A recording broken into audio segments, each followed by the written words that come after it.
This week on The Inside Story, Xi and Russia, war in Ukraine. Fresh into his third term leading the Chinese Communist Party, Xi Jinping visits his Russian counterpart in Moscow. What does this mean for Russia's war in Ukraine? And is Ukraine making new friends in the West? Plus, the International Criminal Court issues a warrant for the arrest of Russian President Vladimir Putin. Will war crimes be punished? Our reporters bring you the inside story. Xi and Russia, war in Ukraine.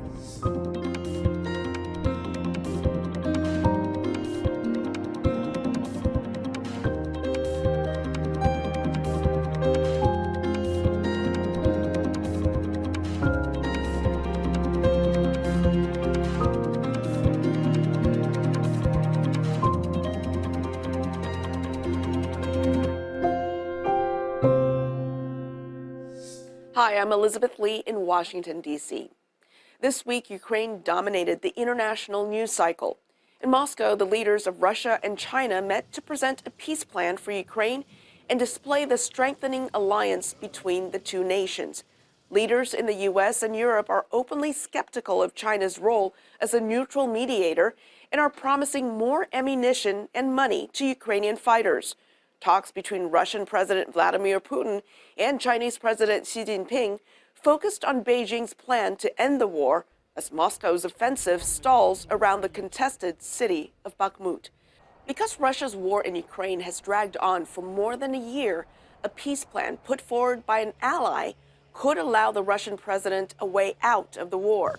But another key takeaway from the meeting between Putin and Xi, the image of Chinese and Russian leadership clearly aligned and seemingly on a path to deepen their relationship. VOA's Patsy Widakuswara has our lead story this week.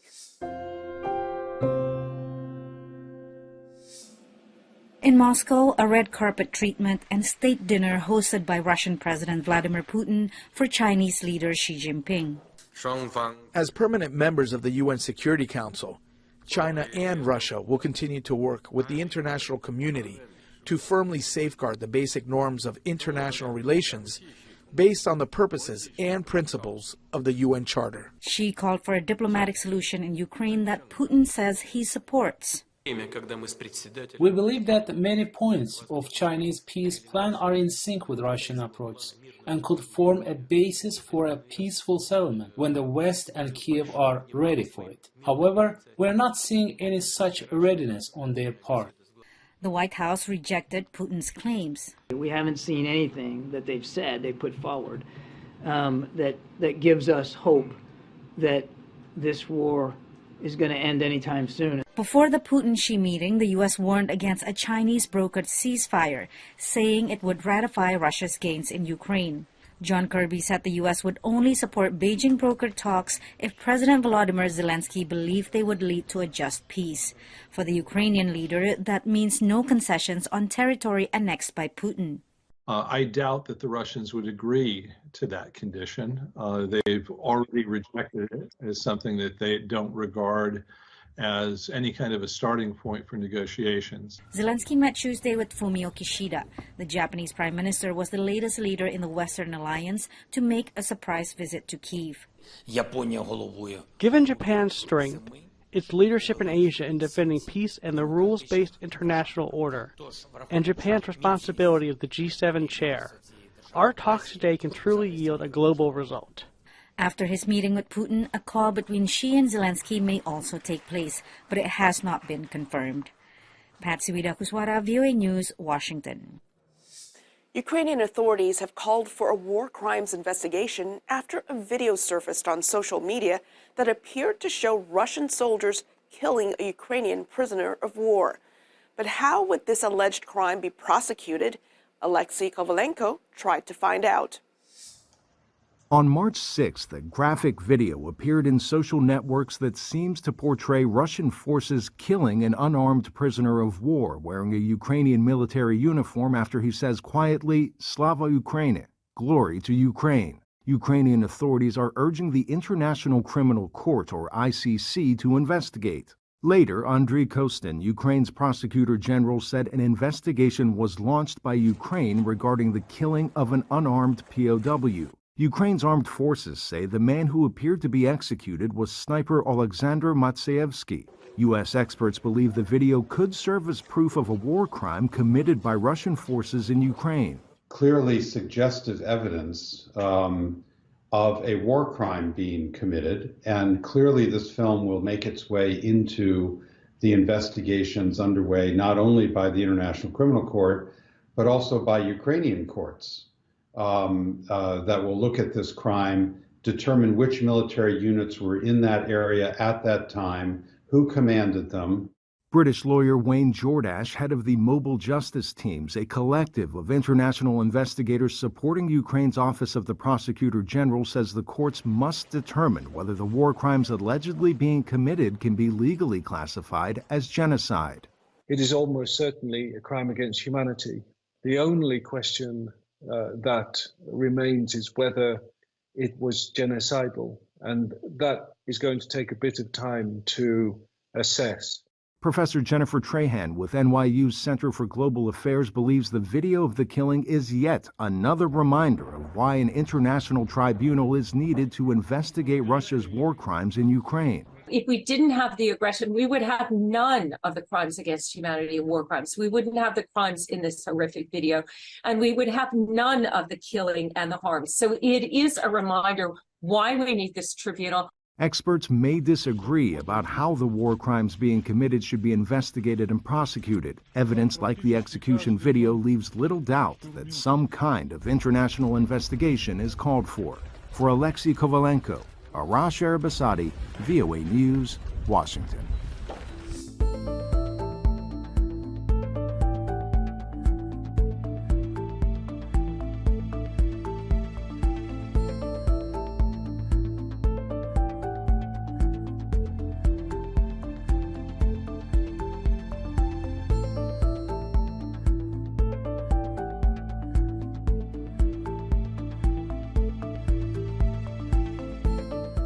With the war in Ukraine and Chinese saber-rattling near Taiwan, what's clear is that while the U.S. is still the world's superpower, the combined might of a Russian-Chinese alliance could present significant worries for American military and political planners. Over the 2 years since Russia began its invasion of Ukraine, thousands of civilians and military personnel have been captured and imprisoned. Now released through a prisoner exchange program, some are taking refuge here in the United States. VOA's Tatiana Voroshko has the story of two former prisoners of war who are speaking out to aid those still being held captive. Since Russia invaded Ukraine, about 2,000 Ukrainians, both soldiers and civilians, have been captured and released as part of prison exchanges. Two Ukrainian women, a volunteer and a combat medic, came to the U.S. to tell their story after they were released following a prison exchange with Russia. I spent almost the whole time with a bag on my head, even inside the cell. In the cell, windows are painted white, so you can't see anything and don't know what's going on outside. Any rustle, any knock on the door, and I had to put the bag back on my head and turn to face the wall. I wasn't allowed to sit or lie down from 6 a.m. to 10 p.m. I had to pace or stand. Once I got so tired, I climbed into bed a few minutes before 10. They threw me down and started beating me. There, I could always hear screams of men and women being tortured. Lyudmila Huseynova was detained in the Donetsk region in 2019 after the city residents complained about her pro-Ukrainian stance. The next 3 years she spent at a Donetsk detention center with criminals. I slept next to women I didn't know. One had tuberculosis. The other was also sick. That's where you sleep. There's also a hole in the ground covered with a cloth. That's the toilet. You bathe there as well. Do dishes there too. In October 2022, Huseynova was released during a women prison exchange. In April 2022, combat medic Anna Olson was in Mariupol and had almost 1,000 wounded in her care. When her brigade surrendered, she spent months in prisons in Olenivka, on the occupied territory in Ukraine, and in Russia. in Taganrog, Kursk, and Belgorod region. In Taganrog, it was the worst. There we suffered the most physical and emotional pressure and torture. Russia has repeatedly refused to directly address any incidents of mistreatment of prisoners, alleged war crimes or torture. Moscow has labeled them fake news or even, in some cases, staged attempts by the Ukrainians to discredit Russia. But it also talks about the many violations of the Geneva Convention regarding the handling of prisoners of war committed by Russians: torture, refusal to provide medical assistance, psychological abuse, and malnutrition. Now the two women are pushing to create a special mechanism that would free Ukrainian civilians from Russian captivity. The Geneva Convention ensures the possibility for the exchange of prisoners of war, but there is no such mechanism for civilians that are also in captivity. Create such a mechanism. Help us save men and women that are still there. There are prisoners who have been there for 2, 4, 5 years, many more since the start of Russia's invasion. According to Ukrainian authorities, in late 2022, some 3,400 Ukrainian citizens were in Russian captivity, 40% of them civilians. Tetiana Voroshko for VOA News, Washington. Recently, VOA's Misha Komodovsky sat down with the former president of Ukraine, Petro Poroshenko, who served from 2014 until 2019. We asked him about his pre-war criticism of President Volodymyr Zelensky, what Ukraine needs from the West, and how China might play a role in ending the war. On the first hours of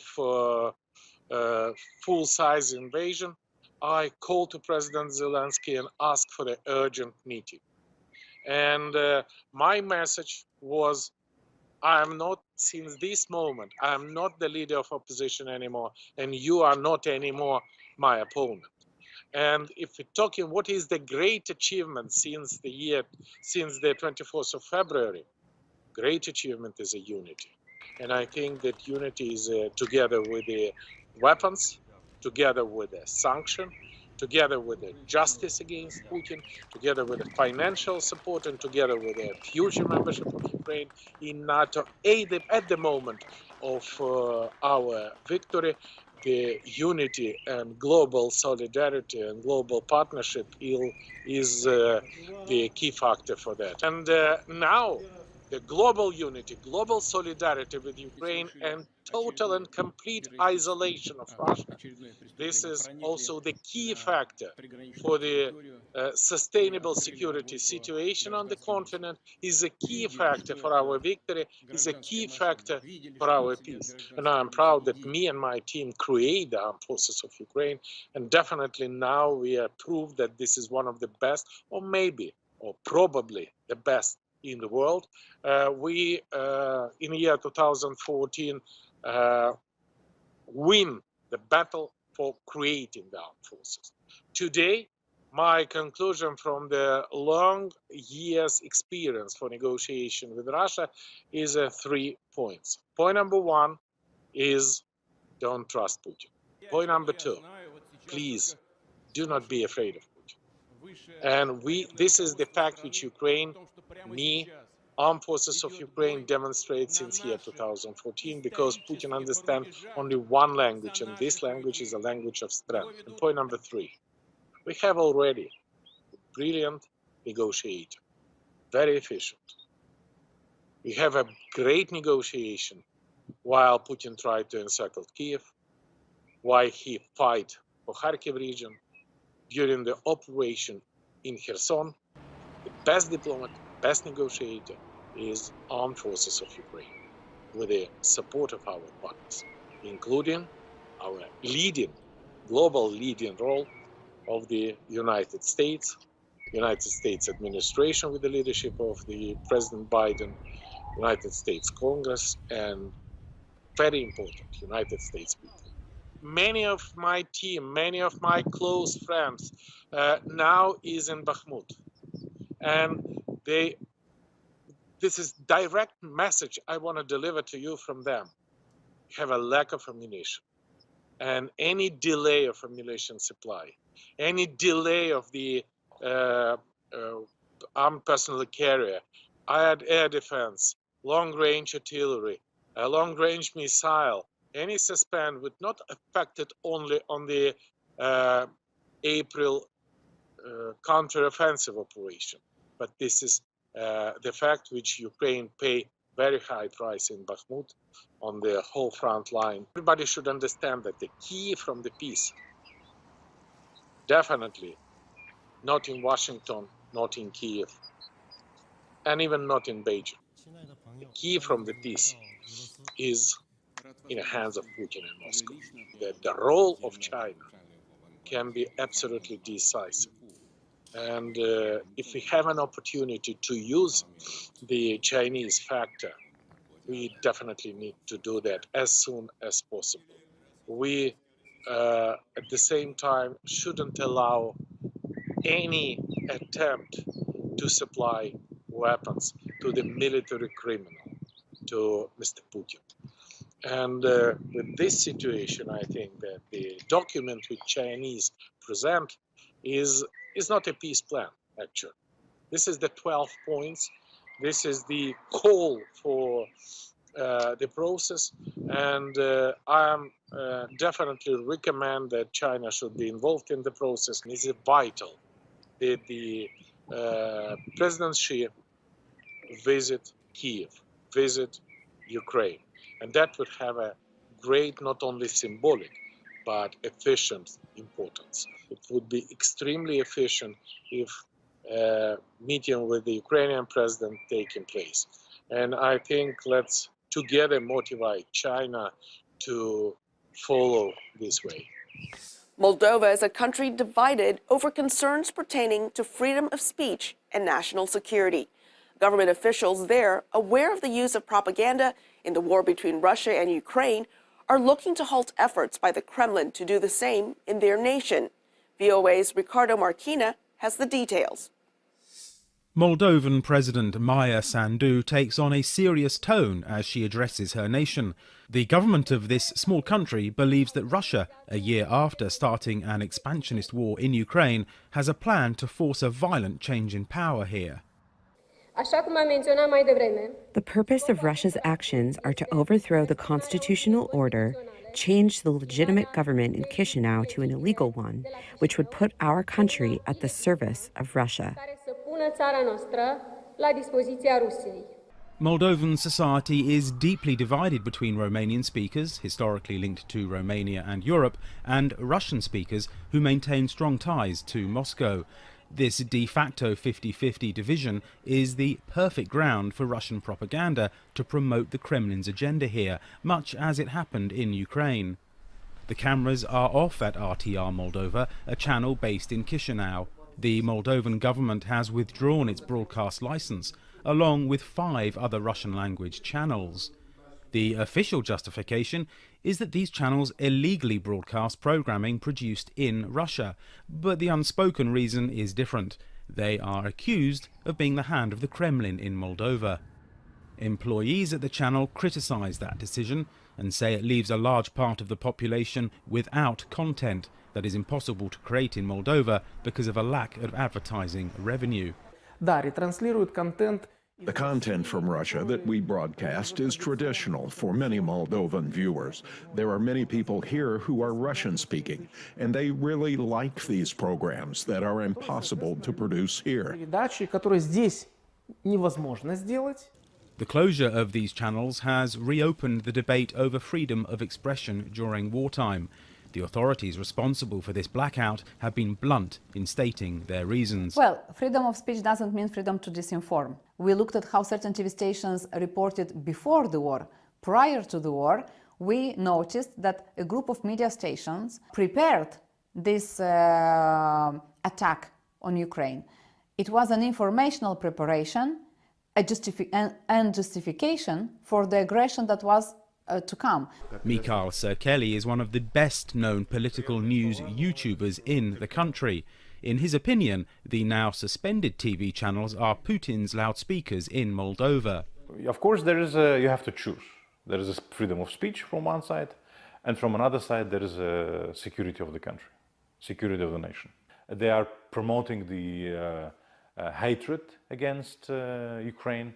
They are promoting Russian general line of politics.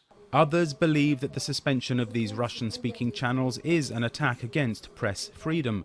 That is the view of GRT TV, a channel in the southern region of Gagauzia that broadcasts in Russian, Romanian and Gagauz, the local language that has not been closed. It is difficult to state that this is freedom of speech when certain people in power try through their influence to press or somehow dictate something. That is why I think there is no freedom of speech. Moldova has joined countries in Europe in banning Russian propaganda channels, but having such a large Russian-speaking population, the debate in this country goes much deeper. For Ricardo Marquina in Chisinau, Moldova, Jonathan Spear, VOA News. Fighting fake news and dispelling Russian false information has become something of a crusade for a group of social media activists across Lithuania and other Baltic countries. We go back to Alexei Kovalenko with more. In the epic battle against Russian disinformation, it seems only fitting that the citizens taking on Kremlin-backed trolls call themselves elves. Thousands of people in Lithuania and the other Baltic states are working to dispel false narratives online, often working anonymously. The founder of this unique civic movement is Ricardas Savukynas. People started calling trolls Russian propaganda. So who fights against Russian propaganda? Of course, elves. So this name started to be used, elves. The group became especially active after 2014 and the revolution in Ukraine, when protesters demanded the country move closer to the European Union. But to this day, most of the organization members don't know each other. But the Elves movement isn't just focused on Ukraine. Viktor Denisenko, a Vilnius University professor and expert on Russian propaganda, says the Kremlin is also trying to affect the Baltic countries' media landscape. From quite small group of 10 or 20 people, it grew to even not only Lithuanian movement, because I know that today elves also exist in Latvia, in Estonia, in Finland, I think so, and in other countries. Lithuanian parliament member Jurgita Sezionien started working with the elves during the COVID-19 pandemic. The elves identify misinformation or fake accounts they can link to Russian troll farms. The elves then band together online and mass report the sites until moderators respond and remove the fake news. A medical professional by training, Sezionien started countering COVID-related propaganda mostly around vaccinations. But after Russia invaded Ukraine, her focus changed. She commonly takes on false narratives. Nazism in Ukraine, that Russia is freeing Ukraine, I mean all those war issues and topics, and also human rights. Savukynas says Russian disinformation in Lithuania ramped up in the second half of 2021 and was probably linked to Russia's preparations to invade Ukraine. He says that today he finds fewer and fewer so-called vatniks, people who believe the Kremlin's disinformation. When you see real things, what is going on in Ukraine, those killings, those mass killings, rapings, torturing of children, like in Bucha, you understand that Russian propaganda is simply kind of lies. As the Russian invasion of Ukraine enters its second year, experts estimate as many as 22,000 activists are part of the Elves movement. For Alexei Kovalenko, Arash Arabasadi, VOA News, Washington. Dive deeper into the situation in Ukraine on our website, voanews.com. That's all for now. Follow us on Instagram and Facebook at VOA News. Follow me on Twitter at ELETV1. Catch up on past episodes with our free streaming service, VOA+. I'm Elizabeth Lee in Washington. We'll see you next week for The Inside Story.